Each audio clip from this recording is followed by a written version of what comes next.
పవన్ కళ్యాణ్ హీరోగా చేసిన హరిహర వీరమల్లు సినిమాకి నిర్మాత ఏఎం రత్నం కుమారుడు జ్యోతికృష్ణ డైరెక్షన్ చేసిన విషయం తెలిసిందే. అయితే ఈ సినిమాకి సంబంధించి తాజాగా ఓ ఈవెంట్లో దర్శకుడు జ్యోతికృష్ణ కూడా మాట్లాడారు. అయితే ఈ సినిమాలో ఒక పాట పవన్ కళ్యాణ్ 500 సార్లు చూశారట. 250 కోట్ల బడ్జెట్తో ఈ సినిమాను నిర్మించారు. అలాగే పవన్ కళ్యాణ్ 500 సార్లు చూసిన ఆ పాట ఇదే అంటూ పవన్ చూసిన ఆ పాటని లైవ్ లో ప్లే చేశారు.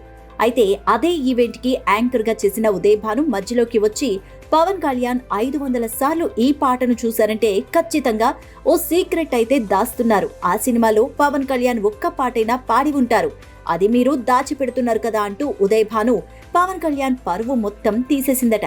ఎందుకంటే పవన్ కళ్యాణ్ హరిహర వీరమల్లు సినిమాలో మాట వినాలి అనే పాటని స్వయంగా పాడిన సంగతి అందరికీ తెలిసిందే. అలాగే ఈ పాట ఎప్పుడో విడుదలైంది కూడా.